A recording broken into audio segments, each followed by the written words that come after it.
The COVID-19 pandemic has a lot of us thinking about money and growing expenses. Bills are coming in the mail nonstop, and people are wondering what to do when it comes to making ends meet. When you're experiencing that lack of funds, maybe it's time to start thinking about a budget. A budget is a roadmap for your money and spending. A budget is the first step in achieving any financial goal, whether you're trying to reduce some debt, maybe you're trying to pay for a future vacation, start a savings account. Whatever you're trying to do, a budget is really where everything kind of starts. Individuals stay within the line, so to speak, as they look at the income that comes in available to them and try to allocate it in a way that makes sense for their lifestyle. Whether it's a family or personal budget, here are some of the categories that a typical budget should include. I mentioned housing before. Typically, that is a quarter to a third of our budget. Transportation usually makes up, according to the Bureau of Labor Statistics, about 15% of our costs. Insurance, healthcare, retirement, that's about another 15, 16, 17%. Food is another issue. It runs between 10 and 15%, and then everything else would make up that balance. The trickiest part of all of this can be sticking to your budget. Being inside all the time may give you the urge to do things like go online shopping for things that you don't necessarily need. So what are some ways we can control those impulses when it comes to sticking to a budget? One step is making sure your budget is realistic. Another item that often gets left out of budgets are things that come up with which involve emergencies. And often this throws families off as well, an unexpected large car expenditure or whatnot. So being able to make sure that you're setting up reserve funds as well for when those emergencies come. To go along with being realistic, be patient. You gotta have patience at it. So a lot of times people, they'll start a new budget and something will happen. They'll have a little bump along the road. Maybe it was an unplanned expense. Maybe they estimated one of their bills to be a little bit lower than it was, and it comes in and they go over budget.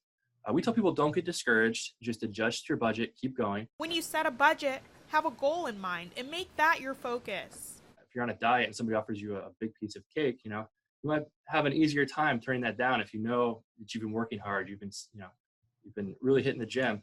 You can turn that cake away. It's the same thing with a budget. If you're trying to stick to that budget, you have that goal in mind, you have that thing you're trying to accomplish, keep it there and don't get distracted.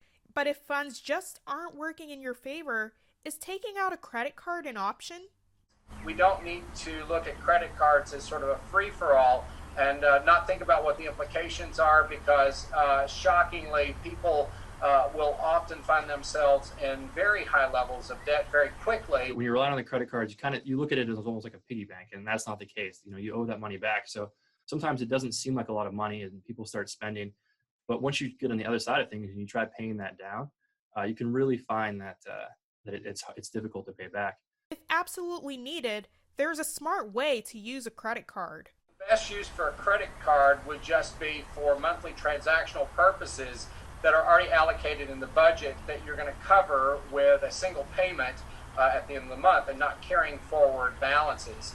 Because the interest rates on those can be quite high. Learning financial literacy should start at a young age. That's why Penn State Barron's Black School of Business is working on an initiative for more preparation in this area. We have interns that basically work to coordinate volunteers that come out to area school systems and also work with teachers to be able to create opportunities for financial literacy education in the classroom.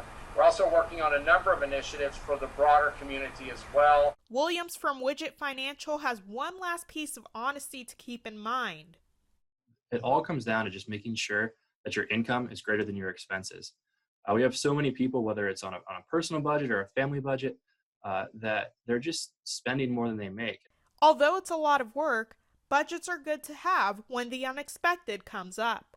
Odessa Meredith, YourErie.com.